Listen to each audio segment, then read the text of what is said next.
Hey, I'm Albo, and I love JDM cars and culture.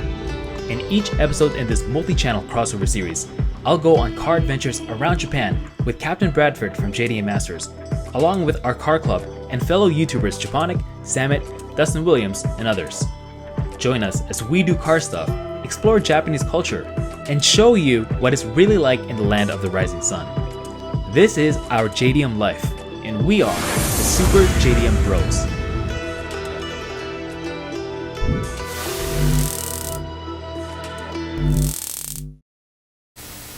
この番組はご覧のスポンサーの提供でお送りしました。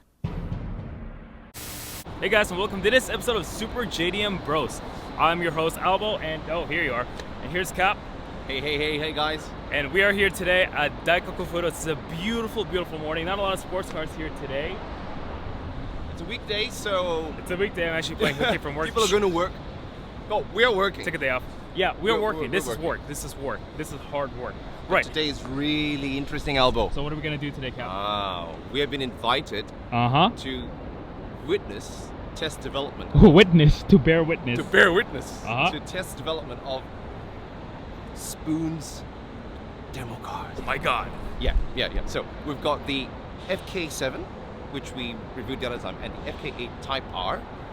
Yes. And you guys will love this. Civic Type R EK9. It's a refreshed... Just like this one? Just like this silver one over here. This is something that fans will really love because they're actually rebuilding the 90s Civic Type R EK9 demo car. I'm not joking.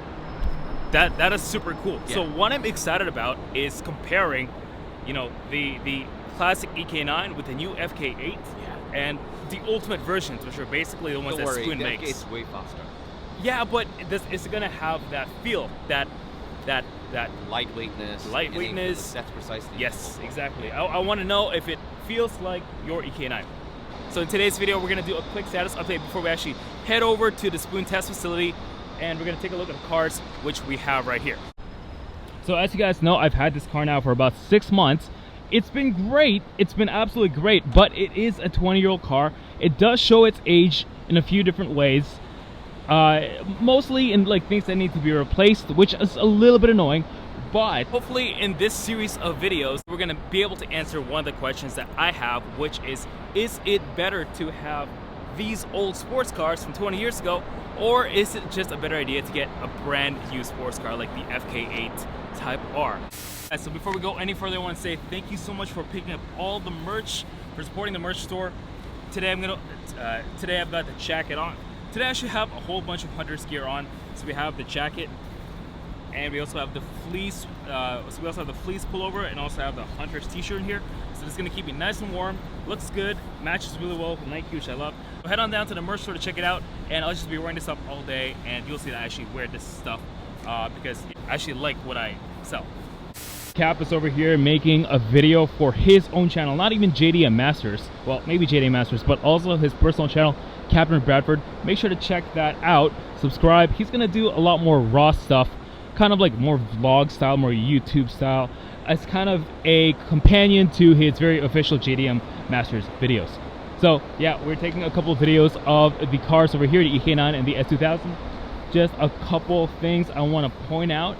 So let's see. I've been really enjoying these tires. Extremely grippy. I was a little bit undecided if I was going to go for these or the Hankook V12s or the RA71s. One reason I went with these is because it's kind of silly, but I really like the thread pattern. It looks really cool.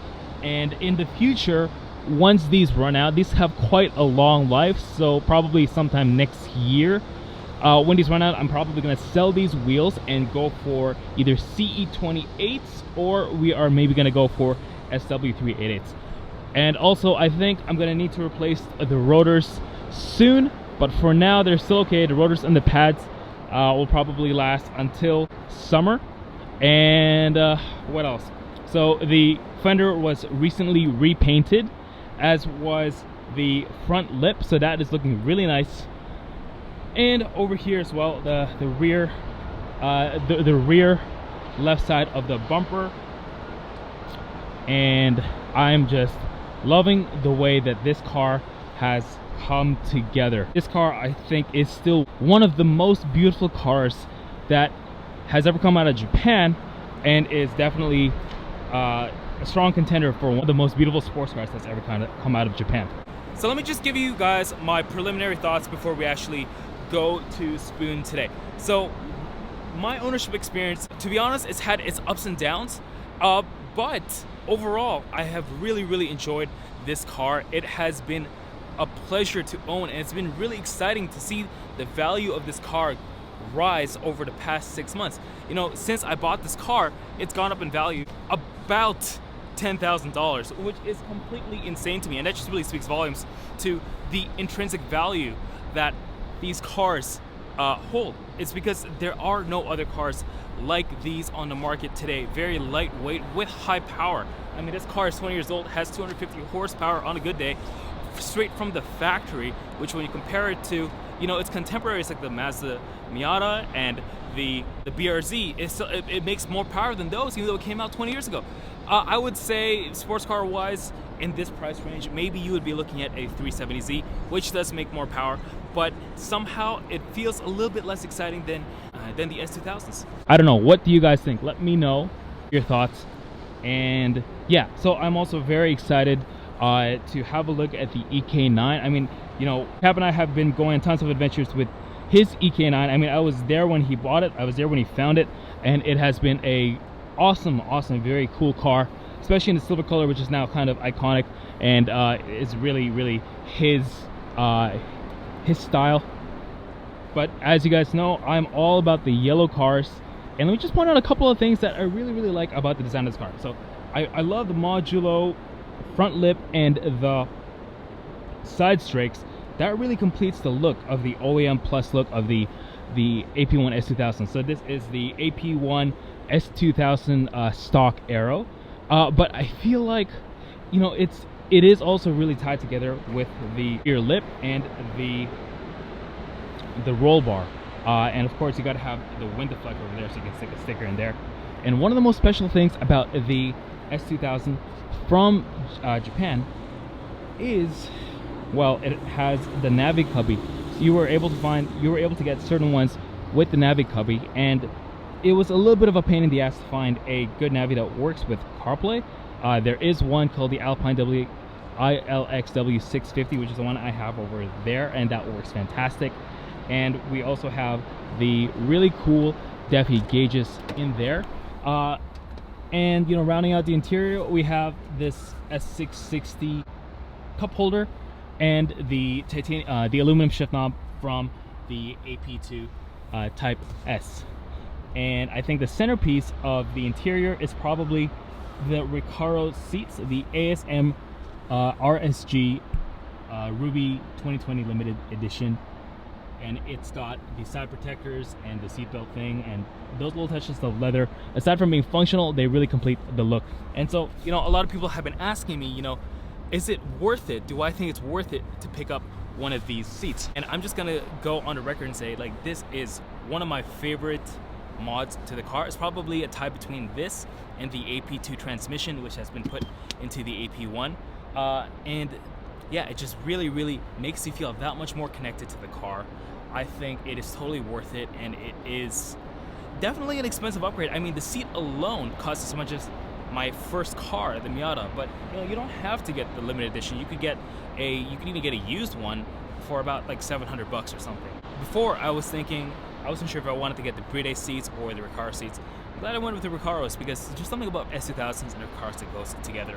Maybe it's because of ASM's influence, but I feel like it is the perfect seat for the S2000, especially because, as you can see here, just opens up like that. Really smooth. So we're gonna head over to the test facility. It's over in Chiba, so we're gonna have to cross the Aqua Line, and there's a lot of traffic. So yeah, so thank you guys for watching this video. Make sure to keep checking out the rest of this series. I'm going to put the full playlist in the description box down below. Once again, thank you guys for supporting the channel, picking up the merch. I really love these jackets. I think you're gonna really love these if you pick these up. I'm gonna put a link right in the description box for this particular jacket, and I will catch you guys in the next video. So yeah, so thanks, and see you in the next part of this video. Drifting like a video. pain, but I'm rubber. Changing gears, switching lanes, keep running. Como malaika bado, lado no kana night runners. Watch them skate into the night until the morning light.